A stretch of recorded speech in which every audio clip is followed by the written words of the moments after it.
বিসমিল্লাহির রহমানির রহিম। আসসালামু আলাইকুম রহমতুল্লাহ। আজকে আমি বরাবরের মতোই একদম টুকরো কাপড় দিয়ে লটকন তৈরি করে নিব। এই লটকনগুলো একদম ছোট ছোট টুকরো কাপড় দিয়ে আমি তৈরি করে নিয়েছি।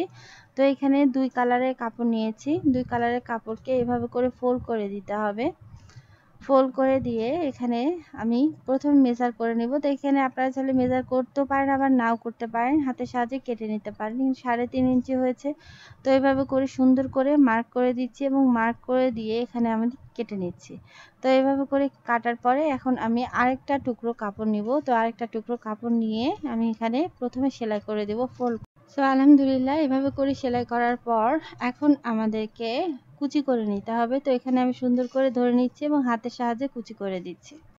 সো এভাবে করে কুচি করার পর এই কুচির পাটটাকে আমি কাপড়টার উপরে এভাবে করে এক টুকরো কাপড় নিব, কাপড়ের উপর এভাবে করে বসিয়ে দিব। তো এভাবে করে বসিয়ে আমি সেলাই করে নিচ্ছি। এখানে ঘুরিয়ে আরেকটা সেলাই করে দিচ্ছি। এখন এক্সট্রা যে অংশগুলো, এই অংশগুলো কেটে নিতে পারেন, ছোট করে কাট বসিয়ে দিতে পারেন। তো এখন আমি এর উপরে আরেকটা পার্ট বসিয়ে দিব এবং উল্টো দিক ধরে যে সাইডে সেলাই করা আছে সেই সাইড সেলাইয়ের নিচের দিকে সেলাই করে দিচ্ছি। এখানে ছোট ছোট করে কাট বসিয়ে দিতে হবে এবং উল্টে দিতে হবে। দড়ি ফিতাটা বসিয়ে নিতে হবে। বসিয়ে নিয়ে এখানে আমি এভাবে করে ফোল্ড করে দিব। ফোল্ড করে দিয়ে এখানে আমি সেলাই করে নেব। খুবই সহজভাবে এই লটকনটা কিন্তু তৈরি হয়ে যাবে। খুবই সহজভাবে একদম তৈরি হয়ে গেল এই লটকনটা। আপনারা চাইলে ঘুরিয়ে সেলাই করে দিতে পারেন। তো আলহামদুলিল্লাহ এভাবে করে আমি সুন্দর করে লটকনটা তৈরি করে নিয়েছি। এক্সট্রা অংশগুলো কেটে নিচ্ছি এবং এভাবে করে দড়ি ফিতাটা বের করে নিচ্ছি এবং এভাবে করেই আমার লটকনটা তৈরি হয়ে গেল। খুবই সহজ উপায়ে এই লটকনটা তৈরি হয়ে গেছে আলহামদুলিল্লাহ। লটকনটা তৈরি করার জন্য এখানে আমি কাপড় নিয়ে নিয়েছি 4x4। এভাবে করে ফোল্ড করে দিচ্ছি। ফোল্ড করে দিয়ে দড়ি ফিতাটা এভাবে করে বসিয়ে দিচ্ছি। বসিয়ে দিয়ে এখানে আমি সুন্দর করে সেলাই করে নিচ্ছি। দড়ি ফিতাটা আটকে দিলাম। তো এভাবে করে আটকে দেওয়ার পরে এখানে আমাদের এক্সট্রা যে সুতাগুলো, সেই সুতাগুলো কেটে নিতে হবে। তো কেটে নেওয়ার পরে এভাবে করে ফোল্ড করে দিচ্ছি। ফোল্ড করে দিয়ে মিডিল বরাবর আমাদের আরেকটা ফোল্ড করে দিতে হবে। তার আগে এখানে আপনারা চাইলে সেলাই করে নিতে পারেন। আমি সেলাই করে নিয়েছি। তো এখানে আমি ফোল্ড করে দিচ্ছি। ফোল্ড করে দিয়ে এখন আমি সেলাই করে নেব। তো আলহামদুলিল্লাহ এভাবে করে সেলাই করার পর এক্সট্রা সুতাগুলো কেটে নিচ্ছি, এক্সট্রা অংশগুলো কেটে নিচ্ছি এবং এখন আমি ফিতাটা ধরে উল্টে দিব। তো খুবই সহজভাবে এই লটকনটা তৈরি হয়ে গেল। দেখেন একদম সহজভাবে লটকনটা তৈরি হয়ে গেছে আলহামদুলিল্লাহ।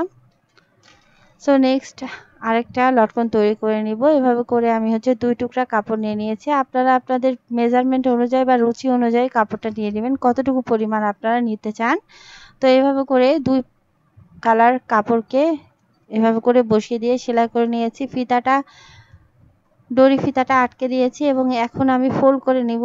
তো এখানে আমি সুন্দর করে ফোল্ড করে দিয়ে সেলাই করে নিলাম। এক্সট্রা অংশগুলো কেটে নিচ্ছি। কেটে নেওয়ার পর এখন উল্টে দিব। দেখেন কত সহজভাবেই সুন্দর লটকন তৈরি হয়ে গেল। লটকনটাও দেখতে কিন্তু খুবই ভালো লাগছে। আপনারা চাইলে এই লটকনটা তৈরি করে নিতে পারেন। তো এখন আমি নেক্সট আরেকটা লটকন তৈরি করে নিব। তো এই লটকনটা তৈরি করার জন্য আমি দুই কালারের কাপড় নিয়ে নিয়েছি। আপনারা যে কোনো কালারের কাপড় নিতে পারেন। এভাবে করে আমি ফোল্ড করে দিয়ে এক্সট্রা পার্টগুলো কেটে নিচ্ছি। কেটে নেওয়ার পর এখানে স্কোয়ার তৈরি হয়ে গেল। তো এখন আমি সুন্দর করে সেলাই করে দিব। এই লটকনটা কিন্তু খুবই সুন্দর। পার্সোনালি এই লটকনটা আমার খুবই ভালো লেগেছে। দেখেন কত সহজভাবে একটা সুন্দর লটকন তৈরি হয়ে যাবে। তো এভাবে করে আমি উল্টে দিচ্ছি। এখানে সুন্দর করে উল্টে দেওয়ার পর এখন আমি দড়ি ফিতাটা এভাবে করে বসিয়ে দিচ্ছি। বসিয়ে দিয়ে এখানে আমি সেলাই করে নিব। সবগুলো লটকনই খুবই সহজ। আপনারা যারা নতুন, সেলাই কাজে একদমই নতুন, আপনারা কিন্তু এই লটকনগুলো তৈরি করে নিতে পারবেন। তো এখানে আমি এখন উল্টে দিব। দেখেন কত সহজভাবে খুবই সুন্দর একটা লটকন তৈরি হয়ে গেছে। এখন এক্সট্রা যে অংশটা আপনারা চাইলে এভাবে করে কেটে দিতে পারেন। সো এখানে আমি লটকনটা তৈরি করে নিয়েছি। খুবই সুন্দর একটা লটকন, খুবই রিসেন্ট একটা লটকন তৈরি করে নিয়েছি। এখন আমি নেক্সট লটকনটা তৈরি করে নিব। এভাবে একটা কালার কাপড় নিয়ে নিয়েছি এবং আরেকটা কালার কাপড় নিয়ে নিয়েছি। তো মোট 2 কালারের কাপড় নিয়ে নিয়েছি। এভাবে করে ফোল্ড করে দিচ্ছি এবং আরেকটা ফোল্ড করে দিচ্ছি। দুইটা একইভাবে এখানে আমি 2 ফোল্ড করে দিচ্ছি। 2 ফোল্ড করে দেওয়ার পর একটা পার্টের উপর আরেকটা পার্ট এভাবে করে বসিয়ে দিতে হবে। এক্সট্রা অংশগুলো কেটে নিচ্ছি। এখন আমি দড়ি ফিতাটা এভাবে করে বসিয়ে দিয়ে এখানে এভাবে করে ফোল্ড করে দিচ্ছি এবং আটকে দিলাম। এখন আমাদের মিডল বরাবর আরেকটা ফোল্ড করে দিতে হবে এবং এখানে আমার ডাবল সেলাই দিয়ে নিচ্ছি। তো এখন আমি উল্টে দিব এবং খুব সহজভাবে এই লটকনটা তৈরি হয়ে গেল। দেখেন কত সহজভাবে এই লটকনটা তৈরি হয়ে গেছে।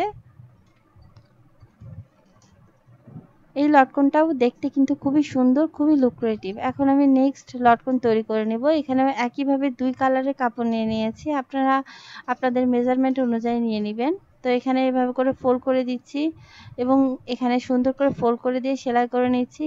এভাবে করে আরেকটা পার্ট কাপড় এভাবে করে ফোল্ড করে দিয়ে এই ফোল্ড করা কাপড়টাকে এভাবে করে বসিয়ে দিয়ে এখানে আমি সেলাই করে নিচ্ছি। এখন আমি এখানে দড়ি ফিতাটা এভাবে করে অ্যাডজাস্ট করে দিয়ে এভাবে করে ফোল্ড করে নিয়ে সুন্দর করে সেলাই করে নিলাম। এক্সট্রা অংশগুলো কেটে নিচ্ছি এবং উল্টে দিচ্ছি। দেখেন কত সহজ উপায়ে লটকনগুলো তৈরি হয়ে গেল। এখানে কিন্তু আমি টুকরো কাপড় দিয়ে মানে বাসায় থাকা টুকরো কাপড় দিয়ে এই লটকনগুলো তৈরি করে নিয়েছি। তো এই লটকনগুলো আপনারা যারা নতুন তারা খুব সহজেই তৈরি করে ফেলতে পারবেন। তো ভালো থাকুন, সুস্থ থাকুন। আল্লাহ আমাদের সবাইকে ভালো রাখুন। আসসালামু আলাইকুম।